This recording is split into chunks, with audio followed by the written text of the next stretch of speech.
திருவள்ளுவரின் வழியில் வாழ்ந்து வாழ்வின் உன்னத நிலையினை அடைய திருக்குறளோடு நாம் என்னும் இந்த நிகழ்விலே இணைந்திருக்கின்ற உங்கள் அனைவருக்கும் முதற்கண் வணக்கம். குறள் எண் 281, அதிகாரம் கல்லாமை. ஜவஹர்லால் நேரு அவர்கள் ஒரு விருந்தில் கலந்து கொண்டார். எல்லோரும் அமர்ந்து சாப்பிட்டுக் கொண்டிருந்த போது நேருவின் அருகே அமர்ந்திருந்த பிரமுகர் ஒருவர் யாரும் பார்க்காத ஒரு சந்தர்ப்பத்தில் அங்கிருந்த ஒரு வெள்ளி தேக்கரண்டிகளில் ஒன்றை எடுத்து தனது கோட்டுப்பையில் போட்டுக்கொண்டார். ஆனால் நேரு மட்டும் அதை கவனித்து விட்டார். அவர் கவனித்தது அந்த நபருக்கு தெரியாது. விருந்து முடிந்ததும், நான் இப்பொழுது ஒரு மாயவித்தை செய்து காட்டுகிறேன் என்றார் நேரு.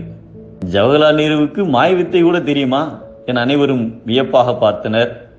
நேரு எழுந்து நின்று, இதோ இந்த வெள்ளி தேக்கரண்டியை நான் என் கோட்டுப்பையில் போட்டுக்கொள்கிறேன் என அவர்கள் முன்னிலையில் ஒரு வெள்ளி தேக்கரண்டியை எடுத்து தன் கோட்டுப்பையில் போட்டுக்கொண்டார்.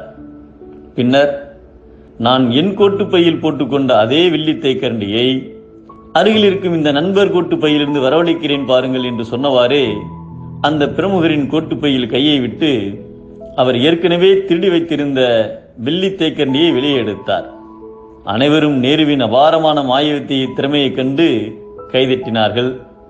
விருந்து முடிந்தபின் அந்த பிரமுகரை தனியே அழைத்தார் நேரு. எல்லோருக்கும் தெரிந்து நான் எடுத்த தேக்கரண்டி இதோ என்னிடம் இருக்கிறது. இதை நீங்கள் வைத்துக் கொள்ளுங்கள். யாருக்கும் தெரியாமல் நீங்கள் எடுத்த தேக்கரண்டி உங்களை விட்டு போய்விட்டது பார்த்தீர்களா? திருட்டு சொத்து நிலைக்காது என்று சொல்லிவிட்டு அவரை தட்டி கொடுத்து விடைபெற்றார்.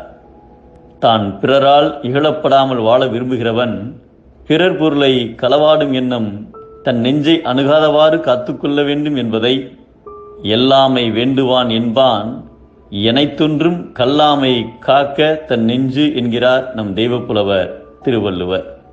திருடிய செல்வம் அழிக்கும், உழைத்த செல்வம் ஆக்கம்.